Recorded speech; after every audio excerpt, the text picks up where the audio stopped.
Olá galera, eu sou Ricardo Ferreira, professor de artes cênicas. Sou homem, tenho a pele clara, cabelos castanhos curtos, olhos castanhos, nariz médio e boca grande. Estou utilizando uma camisa cinza escuro e atrás de mim tem um fundo croma, onde serão inseridos cenários virtuais. Em videoaulas anteriores, falamos sobre o surgimento do teatro na Grécia Antiga, com os ditirambos, rituais feitos em homenagem a Dionísio, deus do vinho, da colheita, da fartura. Dionísio é um deus da mitologia grega. Mitologia é a história de personagens sobrenaturais, cercados de simbologia e venerados sob a forma de deuses, semideuses e heróis, que regiam as forças da natureza, comandavam raios, ventos, rios, céus e terras, sol e lua. É o conjunto de fábulas que explica a origem dos mitos, das divindades mitológicas que tinham nas mãos o destino dos homens e regiam o mundo. A mitologia é um sistema de crenças composto por uma série de narrativas chamadas de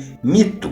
Mito, do grego mitos, é uma narrativa fantástica que possui o objetivo de explicar a origem de tudo aquilo que existe e é considerado importante para um determinado povo. A princípio, são universalmente populares as mitologias grega, romana e nórdica, sendo conhecidos seus principais deuses e aspectos. Inclusive, alguns deuses têm releituras, como o caso de Orfeu. Segundo a mitologia grega, Orfeu e Eurídice eram dois amantes que se apaixonaram intensamente. Orfeu era filho de Calíope, musa da mitologia grega, e do deus Apolo, de quem ganhou uma lira, que quando tocada por suas mãos, emitia um som tão envolvente que todos se sentiam atraídos por sua magia, animais, plantas e até pedras. Himeneu, deus dos matrimônios, selou o amor de Orfeu e Eurídice, mas não conseguiu fazer com que esse relacionamento tivesse êxito. Aristeu, o assediador, persegue Eurídice, que fugindo dele, tropeça em uma serpente que pica a moça e logo em seguida ela morre. Inconformado com a morte da amada, Orfeu vai atrás de Eurídice no reino dos mortos. Tocando sua lira, ele consegue fazer com que Caronte, barqueiro de Hades, deus dos mortos, o leve até o submundo. Sua doce canção hipnotiza Cérbero, um monstruoso cão de 3 cabeças que protege a entrada do mundo dos mortos. Diante de Hades, ele segue tocando a ponto de comover o deus do submundo e sua esposa Perséfone, que o ajuda a convencer Hades a libertar Eurídice. Tal objetivo só seria cumprido se Orfeu se comprometesse a não olhar para sua amada até chegar ao mundo dos vivos. Ele atravessa difíceis passagens sem olhar para a amada. Quando já estava quase chegando ao destino final, ele olha para trás para ter certeza que Eurídice havia conseguido acompanhar. Porém, ela ainda não havia saído. Eurídice solta um último grito e volta à condição de morta. Impedido de acompanhar sua esposa ao reino dos mortos, Orfeu se desespera. Ele se transforma em uma pessoa tomada pela angústia e passa a rejeitar todas as moças que se aproximam dele. Cansadas de não serem notadas, as Mênades, ninfas seguidoras de Dionísio, resolvem então matar Orfeu. Depois que seu corpo foi atirado no rio Ebro, ele foi sepultado no Monte Olimpo. No reino dos mortos, Orfeu se reencontra com sua amada. No local em que seu corpo foi enterrado, diz a lenda que rouxinóis cantam da forma mais delicada. Já as Mênades, responsáveis pela sua morte, foram castigadas pelos deuses que as transformaram em rochas e carvalhos. O mito de Orfeu ganhou uma versão brasileira. Orfeu da Conceição é uma adaptação em forma de peça musical transposto à realidade das favelas cariocas. Escrita por Vinícius de Moraes em 1954, com trilha sonora de músicas escritas por Antônio Carlos Jobim e letras de Vinícius, o espetáculo estreou no Teatro Municipal do Rio de Janeiro em 25 de setembro de 1956, com cenários de Oscar Niemeyer. Encenado pelo Teatro Experimental do Negro, de Abdias do Nascimento, foi a segunda vez que um elenco de atores negros ocupava o mais famoso teatro brasileiro. A primeira foi a estreia do Teatro Experimental do Negro, em 8 de maio de 1945, com a peça O Imperador Jones, de Eugene O'Neill. Vinícius de Moraes transportou para as favelas cariocas um feriado de carnaval e a história de amor de final trágico entre Orfeu e Eurídice. No musical, Orfeu, um sambista que vive no morro, filho de um músico e de uma lavadeira, apaixona-se por Eurídice. A paixão entre Orfeu e Eurídice desperta o ciúme e o desejo de vingança em Mira, ex-namorada do sambista, e leva Aristeu, apaixonado por Eurídice, a matá-la. Numa terça-feira, último dia de carnaval, Orfeu desce do morro e vai até o clube Os Maiorais do Inferno, depois de Eurídice estar morta. Já ensandecido, ele vai procurar Eurídice para ver sua amada, tentar encontrá-la novamente, e de volta à favela, solitário, ele é morto por Mira e pelas outras mulheres assoladas por ela. Em 1959, foi lançado Orfeu Negro, filme ítalo-franco-brasileiro, dirigido por Marcel Camus, a partir da peça teatral Orfeu da Conceição, de Vinícius de Moraes. O filme ganhou o Oscar de melhor filme estrangeiro em 1960, porém representando a França. Trata-se da primeira produção de língua portuguesa a conquistar a estatueta do Oscar e a única na categoria de melhor filme estrangeiro. O filme teve outra versão em 1999, sob o nome Orfeu, dirigida por Cacá Diegues, onde Orfeu é um jovem líder de escola de samba, principal poeta e compositor. Ele se apaixona pela jovem Eurídice, recém-chegada de uma pequena cidade na floresta amazônica. Assim, divide sua atenção entre os 4 dias de carnaval e Eurídice. Mas entre eles existe ainda Lucinho, chefe do tráfico local, apaixonado por Eurídice e que vai modificar drasticamente a vida do casal. Uma outra produção que se inspirou no mito de Orfeu foi a animação mexicana Festa no Céu, onde temos um músico apaixonado por uma jovem, picada de cobra e o mundo dos mortos. A diferença é o final feliz, já que Manolo e Maria se livram do mundo dos mortos e são felizes no mundo dos vivos. Orfeu é um mito grego que foi adaptado para o Brasil. Mas vocês sabem que nós temos a nossa própria mitologia? A mitologia brasileira recebeu a influência de diversos povos originários, também chamados indígenas, principalmente quanto à presença de deuses e entidades e nas várias lendas que permanecem até hoje. Uma grande parte desses seres veio da cultura tupi-guarani. Apesar de pouco conhecida, essa mitologia é extremamente rica e repleta de deuses e lendas interessantes. No entanto, os mais de 200 grupos indígenas brasileiros possuem sua própria mitologia, suas crenças e manifestações culturais. Muitos elementos da mitologia brasileira podem estar incorretos. Eu peço desculpas desde já, mas como eu disse antes, as influências dos povos originários na mitologia brasileira não vieram apenas de um só povo. Além disso, depois da chegada de Cabral, Padre Anchieta e companhia, a cultura indígena dos mais de 1000 povos que viviam por aqui e que já tinham um rico e variado panteão de divindades, todas em estreita ligação com as forças da natureza, foi exterminada, junto com grande parte das pessoas que aqui viviam. Alguns exemplos de deuses da mitologia brasileira são: Tupã, chamado de o espírito do trovão, é o grande criador dos céus, da terra e dos mares. Jaci é a deusa lua e guardiã da noite. Guaraci é o deus sol, filho de Tupã, auxiliou o pai na criação de todos os seres vivos. Esses são apenas alguns seres dessa mitologia riquíssima. Outra mitologia maravilhosa é a mitologia Yorubá, que apresenta mais de 400 deuses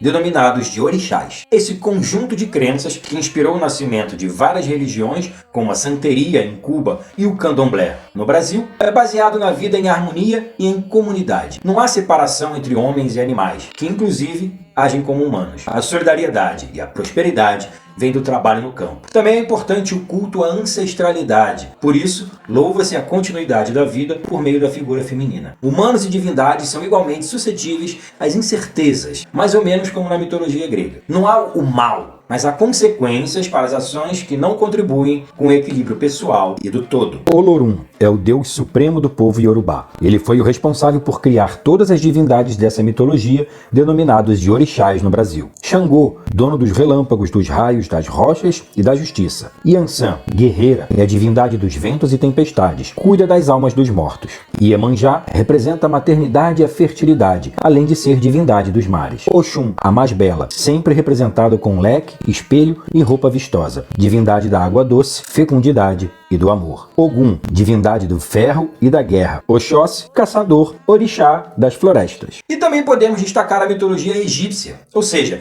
todo o universo de mitos, histórias e lendas que povoaram o Antigo Egito até a chegada do cristianismo. A mitologia é um dos pontos de partida para estudar esse povo tão complexo e misterioso, mesmo porque a influência dos deuses sobre a vida dos egípcios se estendia a todas as esferas, tanto para a realeza quanto para pessoas comuns. O culto aos deuses era muito ligado à crença dos egípcios quanto à vida após a morte. Por isso, preocupavam-se com a passagem para o outro lado, motivo pelo qual procuravam juntar riquezas para oferecer durante a travessia. Um total de 1.500 divindades explicavam não só a criação do mundo, mas também as formas da natureza e os mais importantes aspectos da vida. Seth, o deus do caos, é o responsável pelas guerras e pela escuridão. Tem a forma do porco formigueiro, animal raro da África. Ra-Atum, principal deus egípcio. Ra é o responsável pela criação do mundo e representa o Sol. Ele é descrito de diversas formas, desde com a face de uma ave de rapina até como um escaravelho. Ísis, dona de poderes mágicos, protetora e piedosa, foi a última divindade egípcia a ser adorada na Europa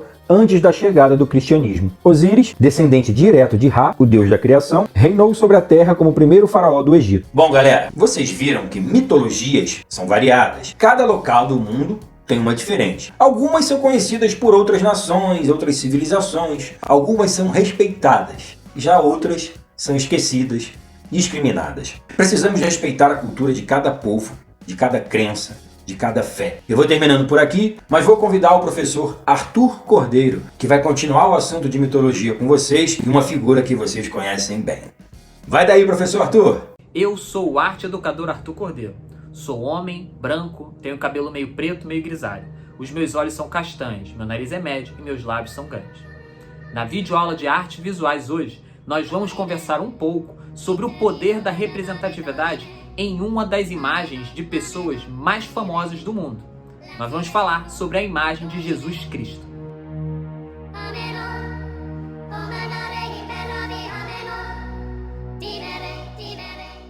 Essa imagem que está aparecendo aqui atrás de mim é uma reconstrução feita em 2001 para um documentário da BBC chamado Jesus, o Filho de Deus. Essa é possivelmente a imagem mais próxima do real que nós temos para pensar em como era o homem que foi chamado de Jesus.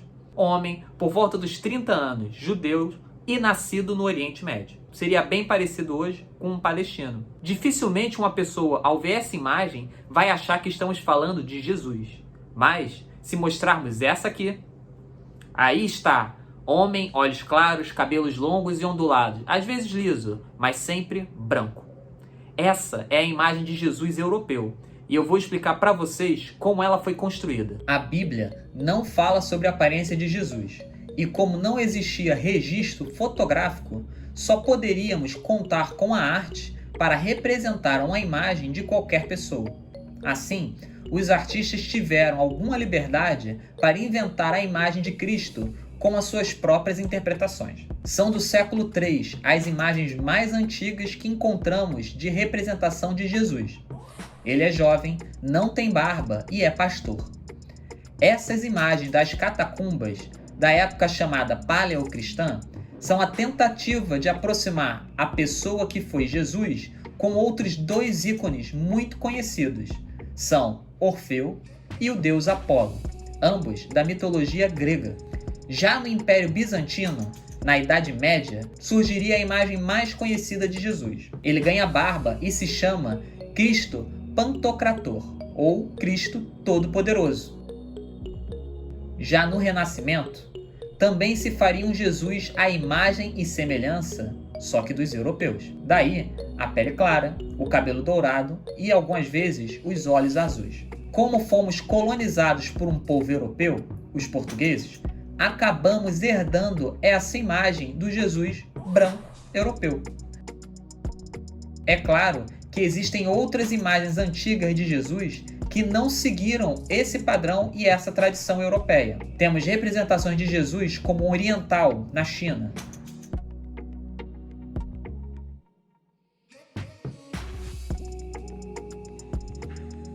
E temos também Jesus negro na Etiópia. E a seguir, vou mostrar para vocês a imagem encontrada na igreja de Copta, no Egito. Agora que vocês perceberam como a imagem de Jesus foi intencionalmente construída em bases de preceitos de tradições greco-romanas, ou seja, o homem europeu, é preciso esclarecer que isso foi feito intencionalmente para difundir a imagem de Jesus como ele sendo europeu, ou seja, mais próximo das pessoas que estavam fazendo aquela imagem. Isso acontece porque a religião, até hoje, pode ser usada como uma forma violenta de dominação e propagação de ideias que às vezes, muitas vezes, nem são religiosas. Vocês imaginem, por exemplo, se nas guerras que os europeus travaram contra o Oriente Médio, lá no século VIII até o século XV, os soldados que lutavam em nome de Jesus percebessem que Jesus era, na verdade, mais parecido com o inimigo do que com eles mesmos. Ou, para um exemplo mais próximo da gente, imagina se os europeus que invadiram as Américas e vieram para cá catequizar e dominar, descobrissem que Jesus era mais parecido com as pessoas que eles estavam escravizando do que com eles. Nos dias atuais, nós temos muitas outras reinterpretações da imagem de Jesus que procuram levantar discussões sobre a representatividade e o próprio ensinamento do Evangelho.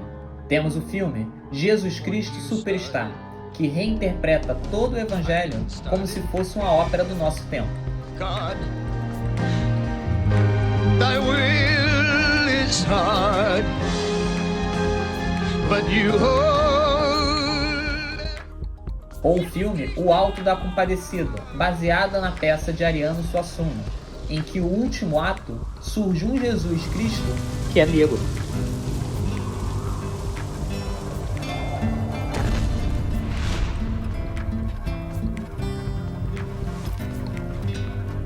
Quem é? Emanuel? Sim, Emanuel, o leão de Judá, filho de Davi. Venham todos, pois vão ser julgados. Também temos peças de teatro como O Evangelho segundo Jesus Cristo, Rainha do Céu. Aqui no Brasil, a peça foi interpretada por Renata Carvalho e gerou muita polêmica, pois víamos um Jesus trans.